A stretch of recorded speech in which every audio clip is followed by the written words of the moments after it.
Okay, so I was just looking at the schedule after we got Doyle out of here. And the next mini essay is on October 2nd. The draft is due. Now, like I said, I'm going to be leaving that day for Amsterdam for a week. So you'll still have it due because then I'll just do it while I'm, since it's all email, you don't have to see me, right?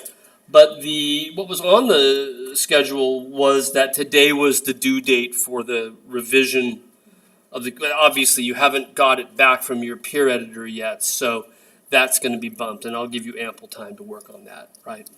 So don't worry. When I get it distributed back to you, I'm still waiting for a few to straggle in. When I get it back to you from your peer editor, you'll have like a week, even though you probably don't need that much time, right? But that way you can find time within the week. That's the whole point, right? To do that. So that will be upended. We left off talking about the salt. We're going to run behind by about a day, but I think I can make it up because we got to get through how Picasso got there, right? How he got to Cubism, and then we're going to look at sort of some of the impact of Cubism in the 1910s. We were looking at the Saltimbanque family. We were talking about Picasso's early career, and I'm always struck.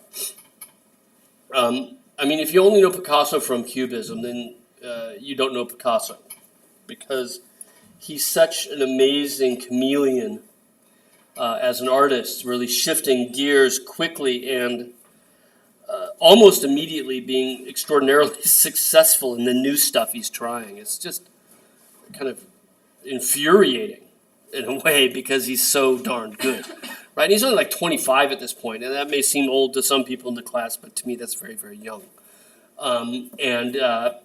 Anyway, he's shifted gears a couple times already, right? He had those early yellow paintings that were extraordinarily successful in Paris, and then he decides to go into the blue period, right, and do nothing but blue tonality works. And I mean nothing but blue tonality works for 3-4 years, give or take, right? And then he emerges from the blue period with the Saltimbanque family. This is really the painting that he begins to emerge from the blue period with, and we're very lucky to have it here. It's one of his, if you're gonna distill Picasso down to 5 paintings, this would probably be one of them. And as we mentioned, it's huge. It's a statement. It's where he's been and kind of where he's going. It's who he is.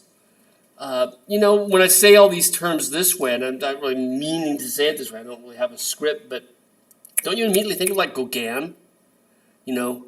Where do we come from? What are we and where are we going?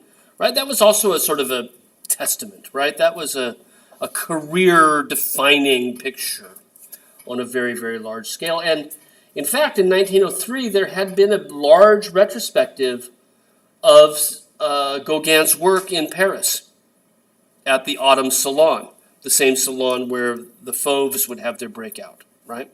Had a huge Gauguin retrospective at his death. And Picasso saw it. And so I think he's kind of thinking about these things, this sort of mysterious, symbolist approach to the mystery of life itself and the sort of existential nature of it. And so we left off talking about not only is it sort of autobiographical in its way, not only is Picasso sort of equating himself with an entertainer, a street entertainer, right, an acrobat. I think acrobat's a great thing for Picasso, right? He's an artistic acrobat, jumping over backwards and landing on his feet, every time he does it. But at the same time, he sort of sees himself on this barren plain, this wasteland that's neither here nor there, wandering with the wind, and surrounded not only by his best friend Apollinaire, remember that's Picasso on the left in the Harlequin outfit, the 2 tumbling boys, but also these 2 women dressed in Spanish clothing. And Picasso holding onto the hand of one, almost as if he's maintaining on a certain level his Spanish heritage, but at the same time unsure if this is what he's going to keep, right? And certainly the whole idea of the blue period we had mentioned was that it was a sort of way of marketing himself as being the Spanish artist in France, with its recollection of El Greco in particular. The Saltimbanque family also presents for us a really kind of interesting back and forth between Picasso and Matisse. They know each other's works and they know them well. And through the next 2 decades of their lives, we'll see a number of times, we probably won't see them in class, we'll talk about it here. We'll see a number of times, we can point to a number of times, when Picasso and Matisse are responding to each other's works in the same way that Picasso and Braque did, right? And so the Saltimbanque family, which has begun in 1905, certainly seems to be related on a certain level to Lux Calme et Volupté, which was displayed in 1905, the year he started this, right? And it's really kind of fascinating because it helps to highlight some of the differences between Matisse and Picasso, their temperaments, their interests. Matisse wants color to be luxurious, right? To be ordered and calming, right? Restful. Picasso's color is more localized. If he's using it for different moods, certainly during the blue period. But with each of them, he puts them on this sort of plane, if you will. Right? For Matisse, it's a shoreline by the Mediterranean. For Picasso, it's this barren wasteland. And we're supposed to look at them as sort of divorced from temporal reality, in a way. Right? They are not people in a landscape per se, but rather they are figures that are meant to embody the innermost ideals of the artist. And for Matisse, it is this golden age, right, where everything is in harmony, right, where everything is ordered and where color creates extreme beauty. For Picasso, it's just difficult. It's, then the people don't engage with each other. If you look at Picasso's picture, no two people are looking at each other. No two people are even looking kind of in the same direction, Maybe the little boy, the little tumbler in blue, and the woman in the lower right corner are kind of looking in the same direction, but there's this sense of sort of, lack of engagement. There's no intimacy between these figures. And, you might argue that there's none in Matisse either, but they're gathered around a lunch, they're involved in sort of the same thing. Picasso's, even though they're a family of Saltimbanques, there's no sense of familial relationships. And that's something that we can actually trace with great frequency through the course of Picasso's career, is a difficulty with intimacy within his works. And that's something that also comes out in his biography as well. He went through women like most people go through paper towels, just sort of discarding them when he's done with that job. And always seeming to sort of withhold part of himself behind a sort of facade. And that's where the Harlequin becomes such a fascinating character, because, Harlequin is always Harlequin. He's never a person. He's a character, right? He's a costume. And I think that's kind of an important part of Picasso. So anyway, not to belabor it too long, but the Saltimbanque family seems, in the view of many historians, to be a direct response to Matisse, Lux Calme et Volupté. And at the same time, then, Matisse, on seeing the Saltimbanque family, makes his response. Right? So it's not just a Picasso response. Matisse then responds back to the Saltimbanque family. And so we can look at the joy of life as not just coming out of what he'd been doing by himself, not just the logical extension of Lux Calme et Volupté, even though it is. We can also look at it as part of an ongoing dialogue between Matisse and Picasso, which is really fascinating, right? So Matisse sort of opens the round with that large picture. Picasso responds in his own way, right? Doesn't look like a Matisse picture, but picks up on some of those themes. And then sort of Matisse goes, okay, I get it. And then kind of comes back with a series of isolated figures in a non-existent landscape, right? In a non-realistic landscape.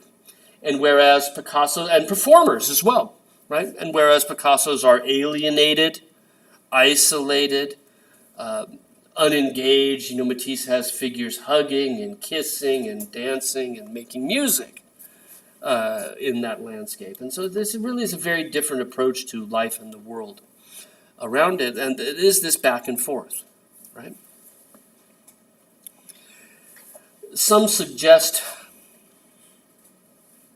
that it is Matisse that pushes Picasso away from the blue period into the next and very short period of his career called the Rose period, which is 1905-1906, early part of 1907, where instead of doing monochromatic works that are entirely in blue, he's doing a monochromatic works in pink, right?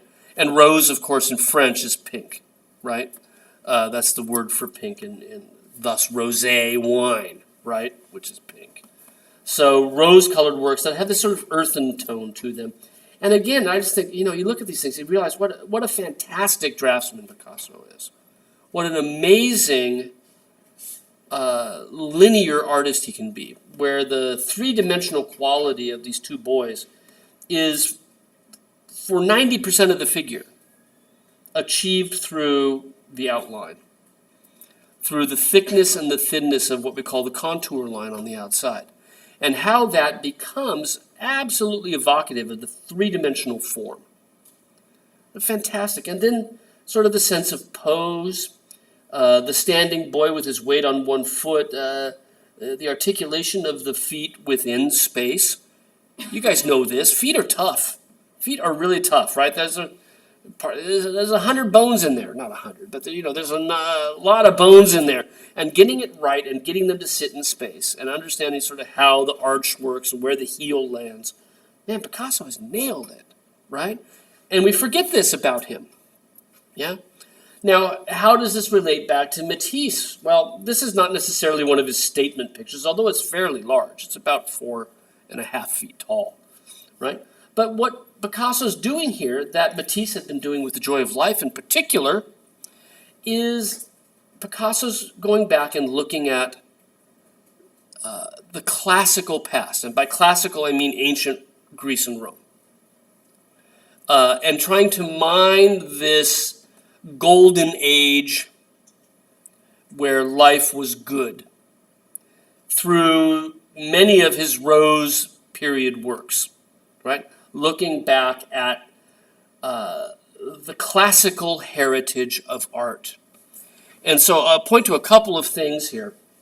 I just grabbed these out of nowhere simply because I had photos of them. But the pose of the standing figure is very, very similar to a pose we find sort of laced through Greek sculpture, ancient Greek sculpture.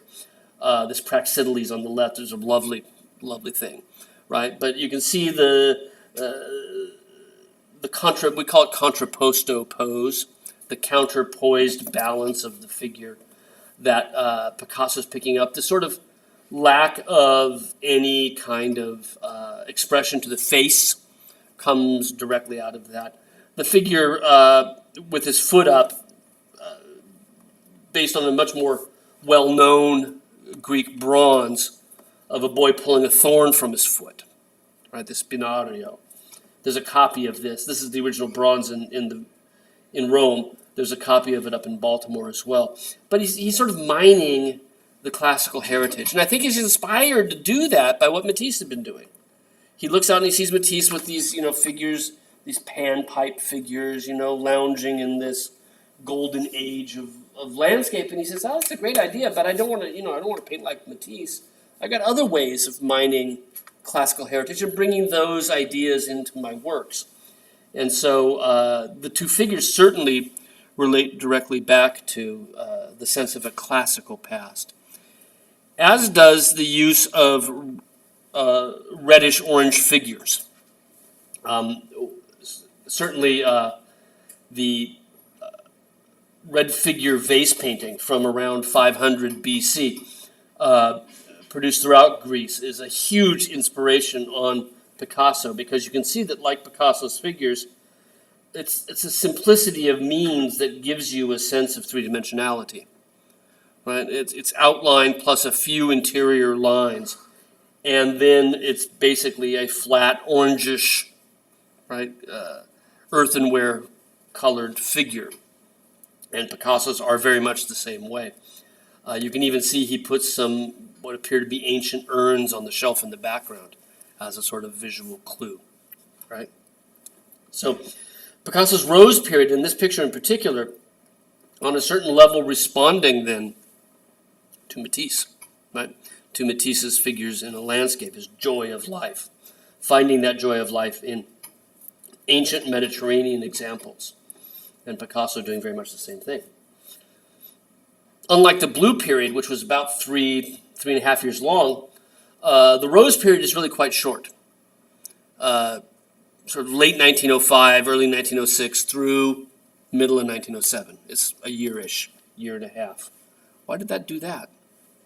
I didn't do that, right? And he comes out of the Rose period with this. And this is another of these statement pictures. It's 8 feet square, right? It's a monster of a picture. The Young Ladies of Avignon, or Les Demoiselles d'Avignon. You'll almost always see it in the literature in its original French title, The Young Ladies of Avignon. And again, with its scale, it's meant to be sort of a culmination, right? A testament.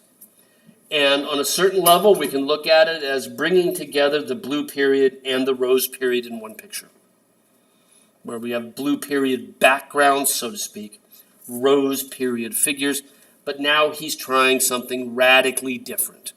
Typical Picasso, right? A backflip, the acrobat artist, right? Trying on a new persona and nailing it, right? Now, what is this picture all about, right? He did a series of preparatory sketches, right? There are 6 or 7 of these floating around various places. And what he's done through the preparatory sketches is he gives us a clue as to what this is meant to be, right? And so in the original picture, in the original sort of idea for it, it's a narrative. And there are 2 men surrounded by these 5 naked women. Okay? One in brown on the left carrying a satchel, suit, right? And another one sitting down in the middle in blue, right? In some of the drawings, he's dressed as a little sailor boy, right? So there's an age difference where we get the idea of sort of a father and a son, maybe, uncle and a nephew, older man with an adolescent. And the narrative is that they are at a house of prostitution. And this, just watch enough French cinema, you see this all the time, where the uncle thinks it's his duty to make a man out of the boy, right? By taking him to the house of prostitution. And so here he is, awkwardly, right, for the kid. Awkwardly, now the prostitutes are parting curtains, and we can see the big orange curtain on the left, which kind of stays in the final picture, right? They're pulling back the curtains to reveal, here's your choice, right? Pick one and go upstairs, right? And the other one on the right, looking toward the center of the picture, on the far right of the study, parting the other one. And the women are now posing for the boy. Me, right? And the poses are awkward as well. So we have one disgustingly kneeling down and spreading her legs as wide as she can, with her back to us, but to the boy, right? Another one seated like our little figure from the Rose period, with her leg across, right? Another one with her arms up over the back of her head, kind of like Matisse's sleeping goddess that we saw before, right? But they're meant to be presenting their talents, for lack of a better word, to the young boy. And part of it is this awkwardness, right? This fear of intimacy that might make sense in this particular narrative, right? It's from the boy's point of view. But at the same time, it's also in keeping with what we see with Picasso's works on a regular basis, right? Is that sense of fright at the potential for any kind of intimacy, even if it's purely physical intimacy and not emotional, right? And Picasso amplifies that as he moves to the final composition. It's already there, I think, in the study, where you'll notice that the cut fruit, for example, they end up looking like knife blades in the center there, and they're colored sort of almost blood red, right? And those preserve in the foreground with grapes and I presume an apple and a pear or something. And then there's that scythe-like blade of a melon, right? And then he does more, right? These are characters playing roles, right? The prostitutes, I'm not going to tell you the real name, right? And, and you're not going to be emotionally intimate. And so there's this sense of the physical being there, but at the same time there's a barrier between the persons involved. Does that make sense?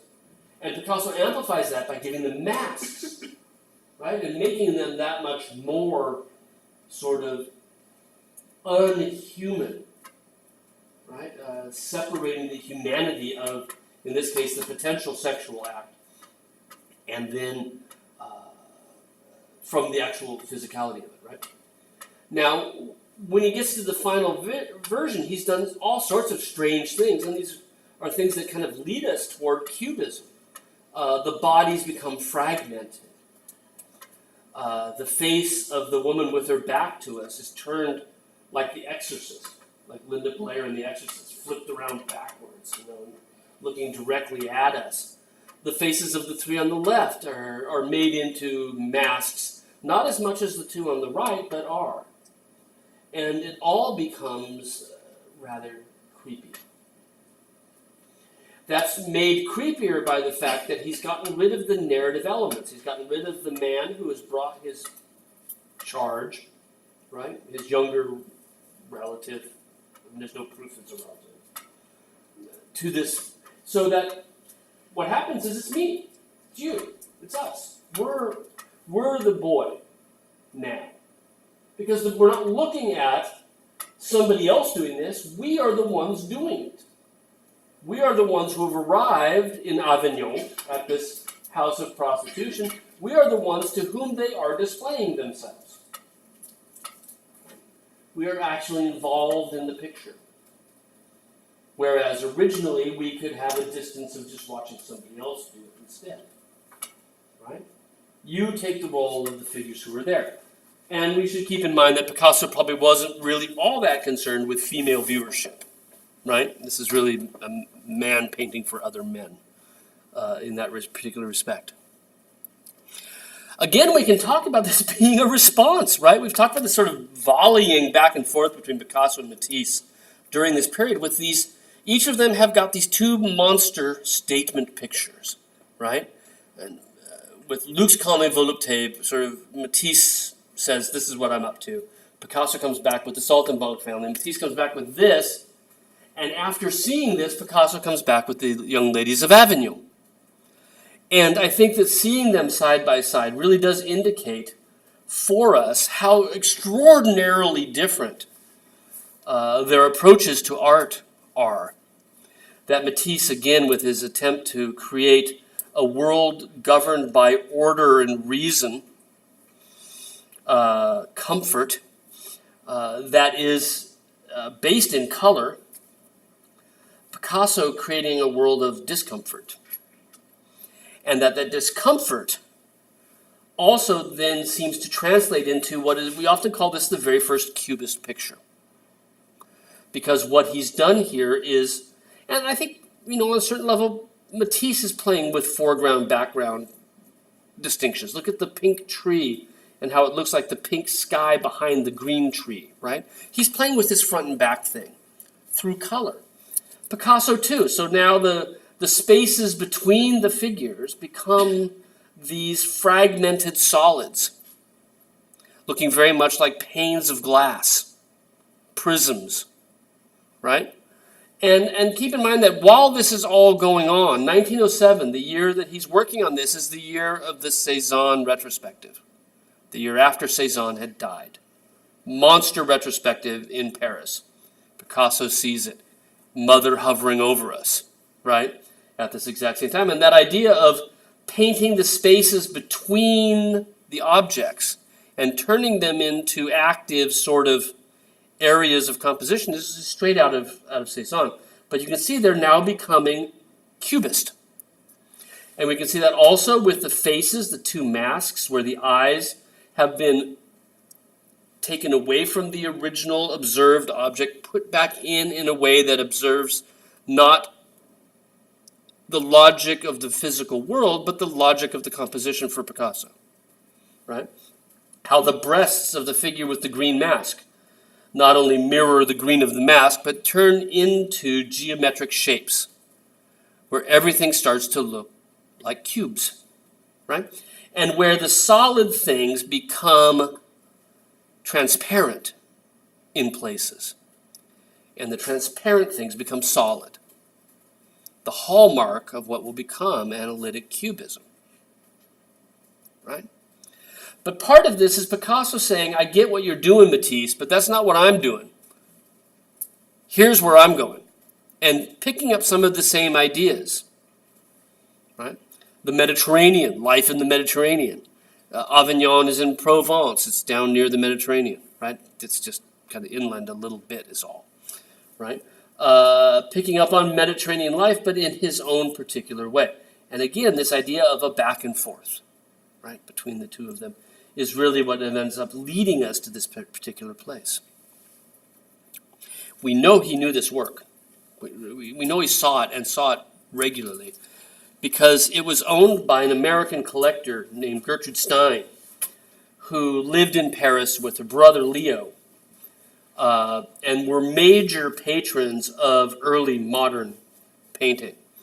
Here's Picasso's portrait of her. You can see her facial structure looks quite similar to some of the women on the left in the Ladies of Avignon, right? Has a sort of mask-like quality, right? And this again in the middle of the Rose period, right? And she plays into this because she collected Picasso's, she collected Matisse's, and she and her brother Leo housed weekly gatherings in their Paris apartment, where artists and writers, poets would get together simply to mix, right? Can't imagine what amazing. This is the Stein's apartment in Paris. This is a Picasso, right? A blue period Picasso that's up. This is in the National Gallery, actually. This is also a blue period Picasso. There's Matisse. You probably figure that one out, right? And look what's up here, right? There's the Joy of Life, right? Hanging in her apartment, surrounded by other things which include Cezanne's, right? And this is where they hung out and just chatted and talked to each other. And Matisse and Picasso would both have been here, right?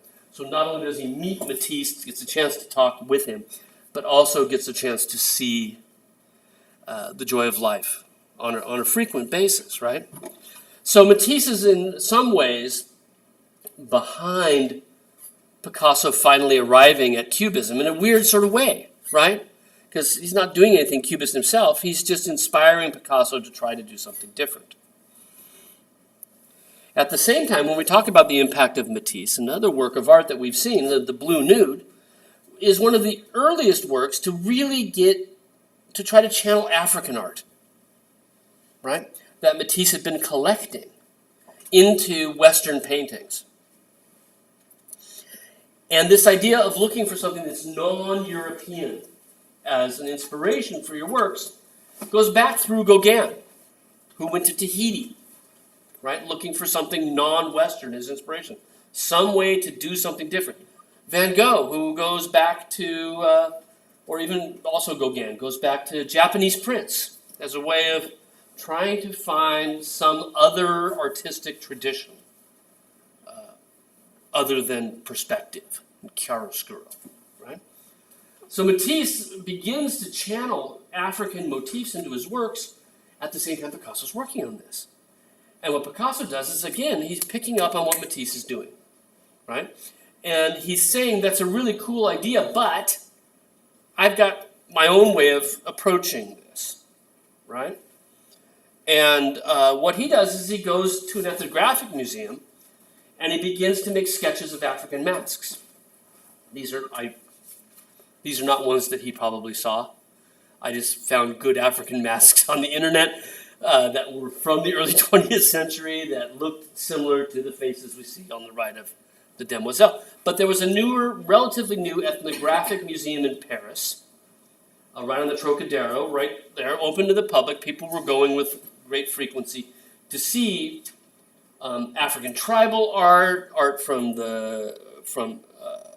Tahiti, right? Japanese art.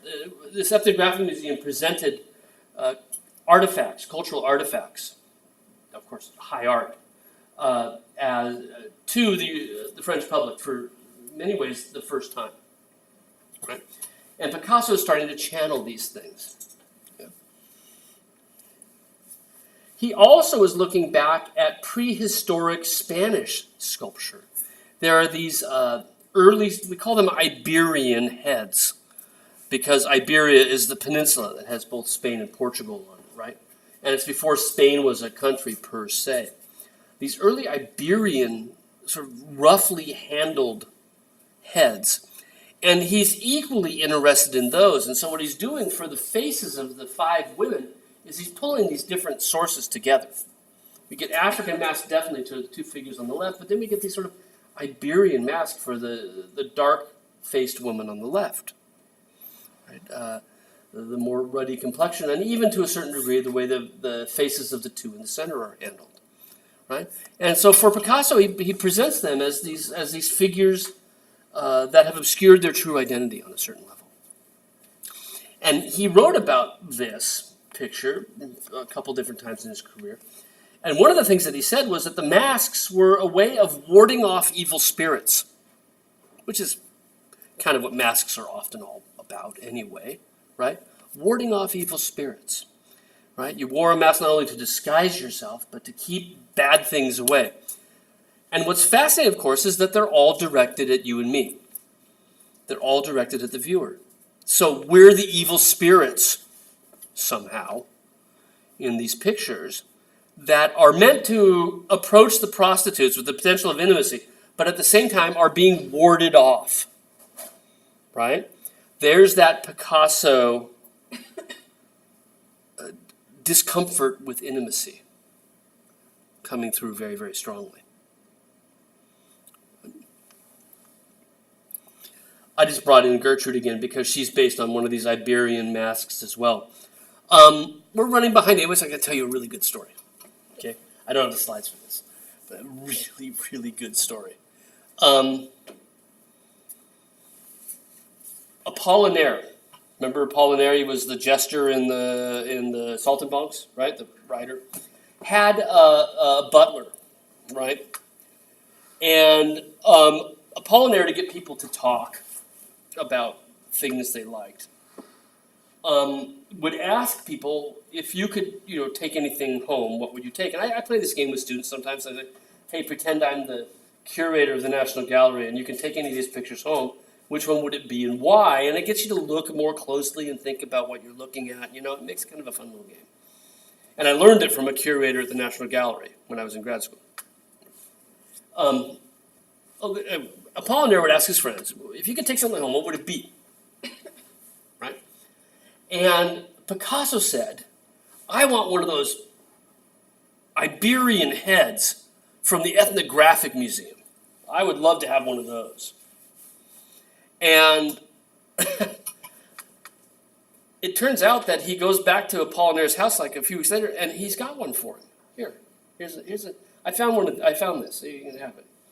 Turns out that Apollinaire's butler had broken into the museum and stole it, and was apparently stealing things on a fairly frequent basis out of the Ethnographic Museum and giving them as gifts. And if you go back, it makes me wonder, that picture we had of Apollinaire has a little African tribal statue next to it on the ground, and I'm wondering, right? Okay, they're hanging on to them, they're probably going to give them back, but they're going to enjoy them for a bit. 1911, the Mona Lisa goes missing. It was stolen from the Louvre. And the police catch wind of Apollinaire's friends with these ethnographic, and they start to question everybody. Picasso is taken to the police department and questioned on whether or not he stole the Mona Lisa. Right? There's the great side story, right? Of course he didn't. I don't know who ended up stealing it. I never found this out. People always go like, you don't have the last chapter to the book, right? You can find this out online, right? It wasn't Apollinaire's butler who stole the Mona Lisa, right? But that brought a cloud of suspicion to both Apollinaire and to Picasso. It's a great story, right? And so at one point in his career, Picasso was actually a prime suspect in having nicked the Mona Lisa from the Louvre. That's a great story. Speaking of things, I'd already mentioned this before, but it's worthwhile showing, right? The degree to which the young ladies if we're talking about what makes the young ladies of Avignon into the young ladies of Avignon, right? There is this back and forth with some ideas with Matisse, right? And the idea of making a picture as a statement. And so they're tossing ideas back and forth, even though the styles are so radically different. With that comes the interest in non-Western art, and in particular African tribal masks. Right? Picasso's own weird fear of intimacy. And then there's Cézanne, who for Picasso is such an extraordinary influence. Right? And so the Great Bathers does everything that the young ladies of Avignon is doing only a few years earlier, only maybe less radically, right? The background becomes foreground. The foreground melds into the background. There's a back and forth overlap play between these things. The figures are there not with any attempt to tell any great story, but just as compositional elements that get blocked and arranged in the composition to build up this surface where every part of it has a proactive role in the final composition. There's no negative space. And Picasso's lifting on all of this. Remember his quote, the mother hovering over us. He must have thought of that as he's painting the young ladies of Avignon, that Cézanne is watching on a certain level. Certainly he's watching Cézanne, who again had that major retrospective the same year he's working on this. So this is kind of what brings Picasso, right, to Cubism, is through this development in the first decade of the 20th century. Braque, for his money, right, started off a fauve artist, of all things, right? He wasn't part of the original group. Remember the fauves were 1905, right? That group of artists that Matisse had brought together that got labeled fauves. Braque wasn't in that show. He, however, sort of came into the orbit of that group the next year. And Matisse saw his stuff, saw what he was doing, and brought him into the rest of the group. And just like a fauve, he indistinguishable from the others in a lot of different ways. A lot of empty canvas left visible, not a whole lot of black used for shadows or outlines. Everything becoming a series of, the boats in the harbor becoming sort of the excuse for a series of colors that compose the image. Colors chosen without reference to their visual reality, right? So the purple side of the building, the yellow splotches on the ceiling. There are two harbors here. This is the old harbor, and then over the hill behind is a larger harbor on the other side where you can see the larger ships, right? I got to Ciotat last summer before last, right? It still looks an awful lot like that. I should have brought it in a photo because the boats are pretty brightly colored, right? And not because of rock. But he pushes it further, right? And again, that's just a hallmark of this fauve interest in color. And again, it sort of comes out of Cézanne, in that Cézanne separated color from description. And they've gone in a new direction. Now, in 1907, while Braque is painting in this fauve style, he also goes to the Cézanne retrospective in 1907. And he visits Picasso in the studio. While Picasso is painting the young ladies of Avignon, he actually visits him there.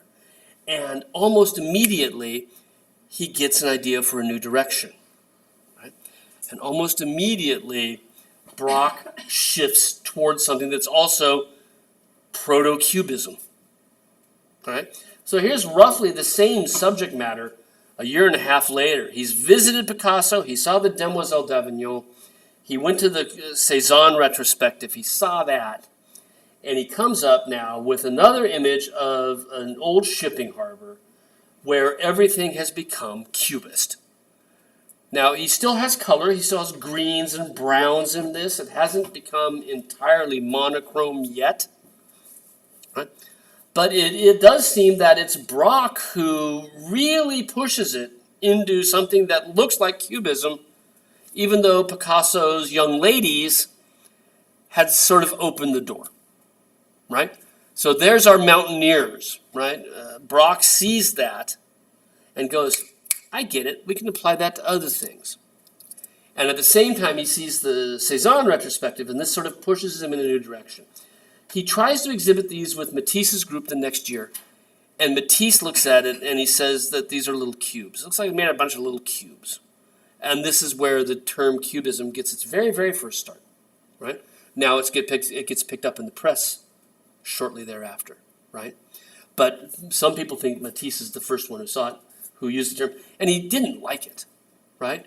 Because Matisse wants color. Matisse wants the order of the picture to come through the color of the picture, right? Not through this analysis of just form. And he simply didn't like it. He saw the Demoiselle, and one account says that when he saw the Demoiselle, the Young Ladies of Avignon, that he broke out laughing. This is crazy. Who'd paint like that, right? Because it's antithetical to where he's going. The color scheme, and a lot of this, I think, comes directly out of Cézanne as well. This is just one of many pictures that Cézanne did of this rock quarry outside of Aix, and we saw this before, right? But you'll notice the color scheme, and these were taken on different days, different lighting conditions, but that green and orangish brown color tonality that takes up the foreground of the Cézanne work on your left is what Braque then injects into all of his pictures. Now I should have brought, I can do this. Hang on a second, I can. This is smart enough. I didn't bring in a Picasso, but hang on a second, and we're going to go here and see if I can do this smartly. I wanted to show you that what Braque wound up doing, Picasso almost immediately started doing too. So I'm going to bring in another picture in just a second. I just have to insert it into the PowerPoint. Art pics, 20th century, Spain, Picasso, and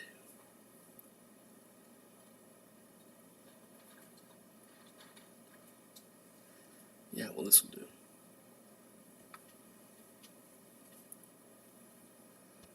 Okay.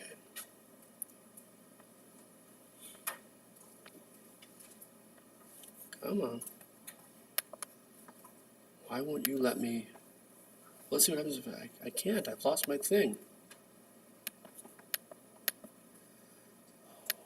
Don't crash on me now. Give me just a second here. Oh boy, am I mad now. Because I don't have any picture control. Let's see what happens if I enter. Delete. Sorry about that. Task manager. Let's see what happens now if I do this. There. Yay. I'm back. Okay. Right. Why is it not moving? There we go. That's a Picasso from the same year, right? So, and this is after the Demoiselle, after the Young Ladies of Avignon. So, Braque sees the Young Ladies of Avignon, picks up on this idea of fragmenting things into cubes, sees Cézanne, picks up on that color scheme, pushes what Picasso had done further into landscape and even more further fragmented. Picasso sees that and goes, oh, I get it, right? And they begin this back and forth, right? Let's pop past that. And it's in 1909, right? As Braque is going this direction, as Picasso's going this direction, right? That the dealer, Daniel Henri Kahnweiler, decides that it would be a really good idea for he's an art dealer, he represents both of them. It'd be a really good idea for my business if I could get you guys together. Because you guys are working on such similar ideas. Let's put you in the pool together and see what happens. And he sets them up with a studio. And this is what begins then the Cubism that we've already talked about. Beginning 1909, 1910, and pushing forward from there. All the way to 1914 when Braque goes to war, right? So that sort of sets the stage for how we got there, right? There are certain elements that Braque brought to it, certain elements that Picasso brought to it. Both of them are very strong artistic personalities prior to the Cubist moment, this 5 years that they spend together. But from each of them we get something that ties into that. We'll spend the rest of class today looking at some other artists who pick up on Cubist ideas, right? Some other modern movements. And the first we'll look at is there's a group of artists working in one of the suburbs of Paris. They weren't working with Braque and Picasso, but they know their works. They were working in the suburb of Puteaux, right? And so we tend to refer to them as the Puteaux group. A bunch of artists sort of off in the boonies, right? Off in the sticks. And working very similar ideas, inspired very, very much by Cubism. Right? With the big difference, of course, that they're using color, and that at least with Villon, we'll see slightly more realistic looking, with other artists significantly more abstract. But certainly taking their inspiration from the Cubist manipulation of space, right? The Cubist use of emptiness as solids and solids as transparents, and taking that and pushing it in another new direction. They had a huge exhibition in 1912, which they called the Salon, the room of the golden section, the Section d'Or. Right? And it was, in 1912, the single largest exhibition of Cubist pictures ever. Bigger than anything Picasso and Braque ever put together. Right? This was the single biggest venue, at least up to that point, for Cubist pictures. The Salon d'Or, or the Section d'Or, the golden section. It should come as no surprise that Braque was part of this, that Juan Gris was part of this group. Right? This is sort of how he filtered into Picasso and Braque's orbit, was working with the Puteaux group and exhibiting in the golden section, the Section d'Or exhibition in 1912. And it is really through Gris that the color we see in this Cubist offshoot works its way back to Picasso and Braque. Now, what are they all about? The title they give their show, the golden section, is rather important for understanding what they're all about. The golden section, or the golden mean, is a perfect rectangle. Right? A rectangle that is made up where, right, this is twice that, right? And I always get the math wrong. A is to B as A plus B is to C. Does that make sense? Right? So if we were to make a series of numbers, right, you always start with 1, right? And the ratio is that the next one will be 2 because it's 1 plus 1. The next one after that will be 3 because it's 1 plus 2. The next one after that will be 5 because it's 2 plus 3. The next one after that will be 8 because it's 3 plus 5. The next one after that will be 13 because it's 5 plus 8, right? 21, 34, 55. Get the idea? Right? And that each of these proportions is what we see in a golden section. right? So that this rectangle is made up of this one plus half of this one plus, is that right? Another third of it there? I think that's right. I was getting a little confused. Right? Gold, you can look it up online and talk to a mathematician. They'll do it better than I do, right? The interesting thing about the golden section is it was believed through ages to be the most harmonious rectangle anywhere. Like perfect proportions. And the other interesting thing about the golden section, or the golden mean, is that it will give you what's called a Fibonacci sequence. That's what that sequence of numbers is. It's a Fibonacci sequence of numbers, named after a 13th century mathematician. And part of the Fibonacci sequence is that if you take each of these squares and draw from opposite corners an arc, if you use this corner here, right? Well, let's use the big one, right? If you use this corner here as a fulcrum, okay? And you draw a circle, right? From corner to corner. You start here, right? You're going to get this, what's called a Fibonacci spiral, right? And you guys know this stuff? This stuff fascinates the hell out of me, right? It's everywhere, right? That is the mystery of the universe, is the Fibonacci sequence, right? Is that spiral is your inner ear, right? That spiral is snail shells. That spiral is how the fronds of broccoli grow. It is everywhere. Where? Pine cones. Pine cones, exactly right. I brought in a few, just right there you go. So nautilus shell, Fibonacci sequence, right? Or Fibonacci spiral.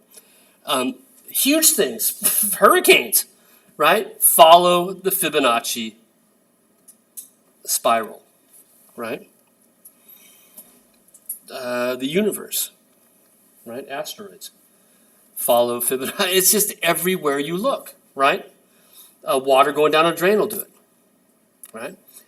And so for our artists working in Puteaux, when they become interested in the golden section, the golden mean, what they're interested in is art as a way of entering into knowledge of something that you can't see. But it's there, right? But there's something going on behind that that's metaphysical. Right? It's almost mathematically spiritual if such a thing can exist, right?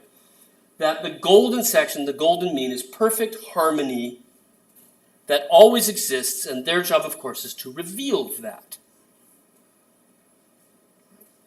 And as we look at the machine shop, look at the hole there, and then just you start to realize that you could do this with these works, that they actually seem to have a sort of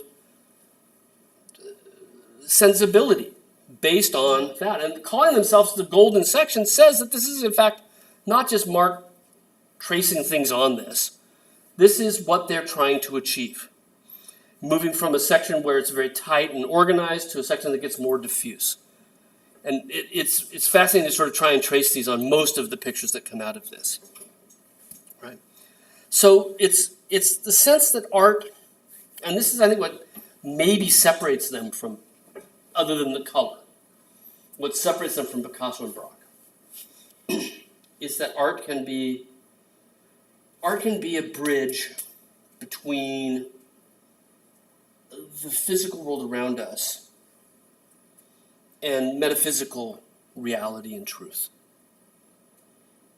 That art can help us to understand where that exists, where we might not see it to begin with. And that spiritual dimension of the Puteaux group, of the Section d'Or, right, group, is I think something that we really just simply don't see with Picasso or Braque, with the Cubists per se. They're much more interested in tangible elements of our life, playing cards at the cafe, naked women playing guitars, right? They're not as interested in these other ideas about art having a potential to teleport us almost, right? At the same time, what makes this particular picture by Villon and others as well, by the Puteaux group, sort of fascinating, is that he's taking an image of a machine shop as the basis for doing this. So what could be less spiritual, less metaphysical than a machine shop? Right? Noisy, clanking metal. Right? Well, there's a couple of things we can think about, and one is certainly that machines have to have the sort of precise measurement that one thinks about when one thinks about golden sections and golden means and Fibonacci sequences, right? There's something going on there, right? There's that. But then there's the other issue of like, well, maybe this is better than choosing something peaceful and harmonious and spiritual. Because if the whole point is to make you look past your world and find something extraordinary, enlightening, metaphysical, doesn't that point hit you a bit harder if you start with an image of a machine shop and say, even here, you can find it? Right? So I think that for them, sometimes the metaphors, the places that they start to look for, how am I going to illustrate this harmony, are really important because they're not harmonious to begin with. And they're saying that it's even there, right? Through the color, through the golden section, through this Fibonacci spirals. At the same time, in the early 20th century, right, electricity was new. It's just, whoa. And radio was new, right? Electric light, electric machines, steam power, all of these things were rather radically different from earlier life. And for many people in the early 20th century, especially in the first decade and a half of the 20th century, the idea that electricity existed, that I could flip a switch over there and something over there happens, right? That radio works, right? These were signs that there was a metaphysical world. There were things out there that you can't see, but they exist, right? And they have properties and they can be studied. Right? So a machine shop is kind of fascinating in itself because it's electricity at work. This symbol for the early modern age of the fact that there's more out there than meets the eye. There is a supernatural metaphysical world. We take it for granted anymore. Think of what they would have done with the internet, right? Television at this point, right? There he is with his maybe stolen African statue. Apollinaire saw the show in 1912.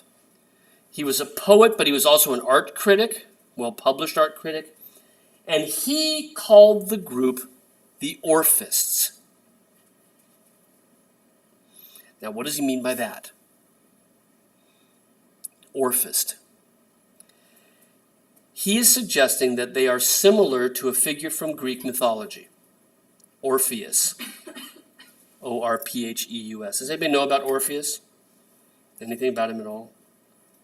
I know of two parts of his legend that I think appeal to Apollinaire. One, he was a shepherd, and he was known to tame the animals with his songs. Right? So again, something that you don't see that has the power to change, right? Orpheus, whose music tamed the animals. And one of the things we're going to see with the Orphists is that many of them are interested in using color and composition to not only give us this sense of the golden section, but also to paint sound, to try to convey noise. And again, if we think about this interest in things you can't see, painting things you can't see, then the idea of painting sound is a really fascinating idea. How do you paint sound? Something the Orphists seem to be trying to do. Apollinaire caught on with this, and they loved the term. right? Orpheus. So that's one thing. The other thing Orpheus did, his girlfriend was named Eurydice. And she died, was taken off to the underworld, right, to Hades. And he went and rescued her. He traveled from the earth to the supernatural realm to rescue his beloved, and he came back. So for the Orpheus, this is equally key, right? Their works can take us away from the physical world to the metaphysical realm, right? And thus can save us, if you will, bring us back. Okay. Those are the two things Apollinaire had in mind in calling them Orphists, was this idea of sound, right? Harmony of sound, but also the idea of transporting us between here and the beyond.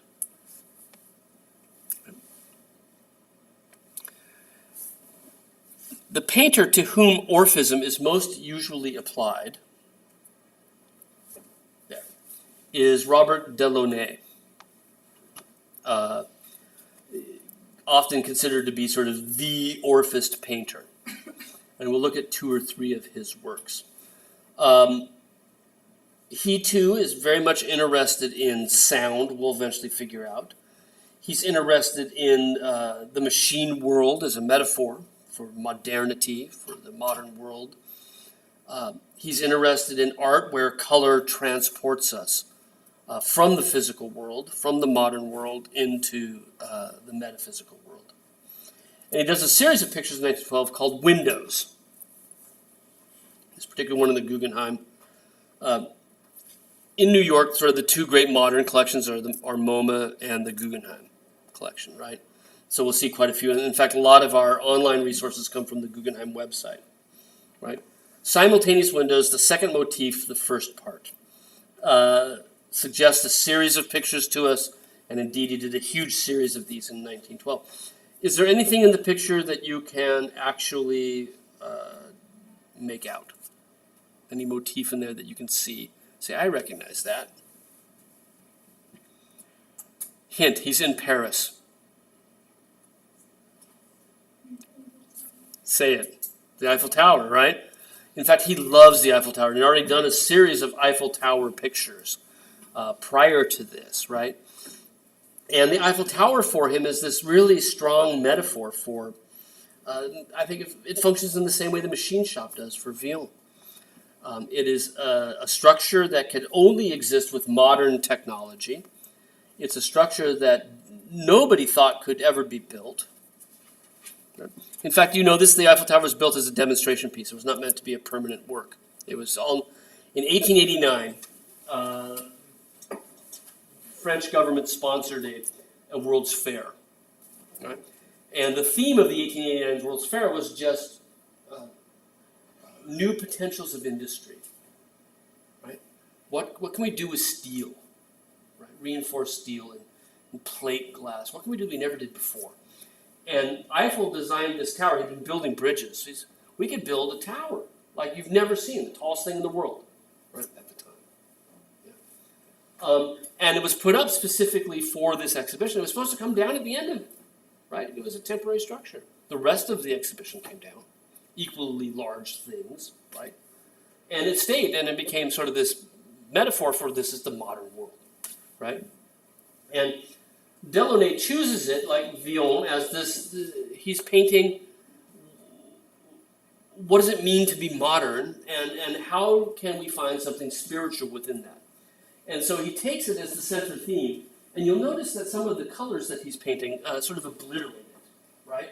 You get these places where the solidity of the Eiffel Tower just sort of disappear behind what appear to be almost like reflections. And the conceit of the picture, the central idea, is that he's looking through a paned window at the Eiffel Tower. And sometimes, like glass does, you see through it. And other times it reflects, right? And we've also seen with Matisse, the idea of the window as a metaphor, as a symbol. A painting is a window, but it's not, right? they seem to be the same. So the simultaneous window is a view onto the Eiffel Tower. He does dozens of these. And he's really fascinated with color. Now, the Eiffel Tower for him not only is modernity, but it's also, it's this wonderful thing where it already makes your world a cubist world. If you visit the Eiffel Tower, if you go there, and I sort of searched around for a good picture that did this, it fragments your world into a series of sort of cubist spaces, right, as you're inside of it. So the actual experience of it is an experience of the sort of cubist idea that's inspired him in the first place. And he can then take that concept of sort of being in this lattice work of angles and steel, views through it, and translate that experience into the picture itself and use it as this metaphor. The other, of course, issue is that the height of this thing was industry being used to sort of bridge the earth with the heavens, right? That's exactly what they're trying to do with their art, is make an art that bridges, right? Like Orpheus can move to the other side and then come back again. Well, Delaunay is often credited with being one of the first artists ever to move beyond representation. Although he doesn't do it all at once and stay there. What he does say is that he's working with color. He thinks of color and light as, for him, having a physical reality, a palpable form, he says. In other words, when we think about color, right, I would think about Eleanor's fleece, and you'd say, okay, this part is blue, but you would think about the color as being the fleece and not just its own thing. Right? He says that color and light have a strength and a power and a physicality of their own that can often obliterate the rest of the physical world. They can block it out. They can make it so that we can't see it. And so he does a series of pictures where he's talking about the simultaneous effect of these colors, how the physicality of them butts up against each other and has a physical effect, and he's trying to achieve that idea. So he begins looking sort of at the Eiffel Tower. He then turns and looks at the heavens. And this is huge, right? It's about like that, right? Good 5 feet, 6 feet across. And it gives you the effect of looking through a telescope with the circular form and seeing in the heavens now, not the heavenly bodies themselves, but the effects, the simultaneous effects, right, of colors, of light translated into color. This becomes his major contribution, this of importance of color this way, right?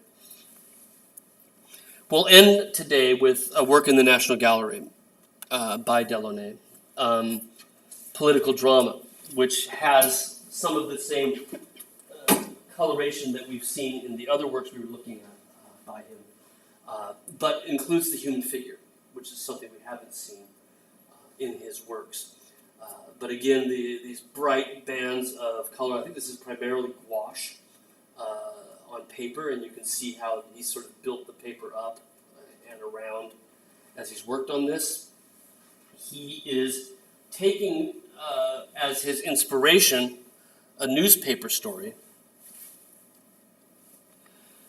about a woman who didn't like what a journalist had written about her husband's economic policies and went and shot him.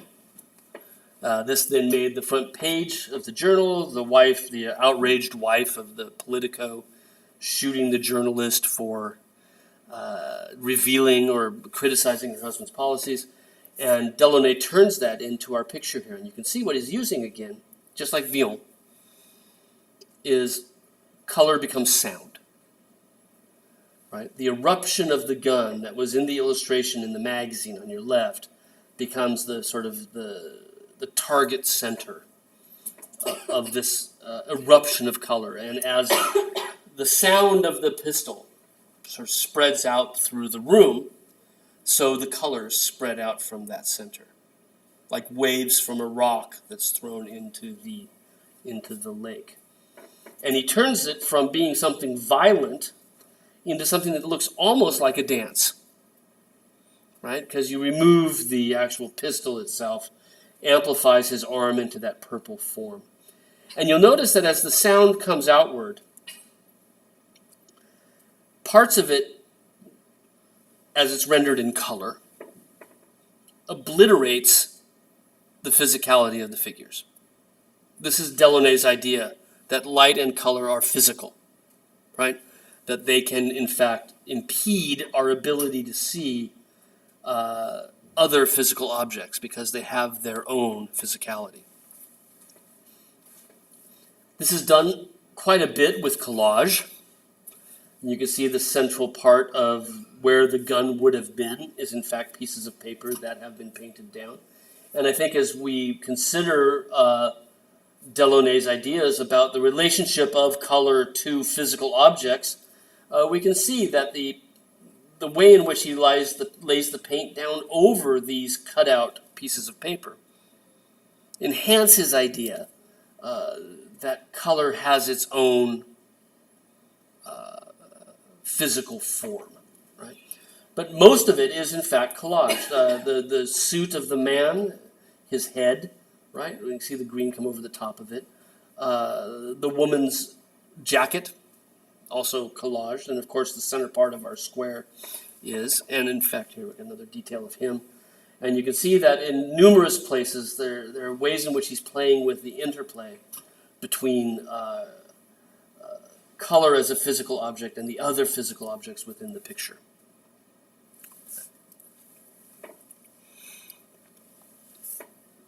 It's not fair, but within the 2 minutes left, we've got his wife, Sonia, who's absolutely terrific as well, working with some of the same ideas. They share a studio and shares many of Robert Delaunay's ideas. But one of the things that she did that was absolutely spectacular was to realize, I don't think Delaunay got this part, was to realize the degree to which these ideas of color having a impact on physical objects, right? Not just being part of it, but having an impact on the physical object. How that idea isn't something that you can contain in a picture. But that's an idea that actually can be translated into interior design. That's an idea that this is too big of an idea to put in four corners, right? That it should be applied to everything. And she, in fact, applied it to clothing, right? And there's a sense of how big some of these simultaneous contrast pictures are behind. That's a Robert behind it. But her simultaneous dress here in the foreground, where she takes the collage idea and simply quilts together, right, a costume where this idea of color exploding beyond and obstructing the physical object is actually given application in her work. We'll look at a few other Orphists and a group called the Purists at the beginning of class on Friday, and we'll move from there to Expressionism. Like I said, I think with Expressionism we can get caught up a little bit. Remember that this week is the due date sort of for getting your registering your topic and talking to me about it, right? Is the end of this week, isn't that right? The 21st, I think I said, right? So some of you have already talked to me about your topic, have registered topics with me. Some of you have not yet. So make sure that you pay attention to that and don't shoot yourself in the foot in the long run. I'm around most of the day on Thursday. Tomorrow I've got meetings almost all day. But Thursday and Friday I'm around most of the day if you want to try to schedule an appointment to see me, or if you need help choosing something even. I'm happy to help you with that. So I'll see you on Friday if I don't see you before then, outside of class to talk about your term paper topic.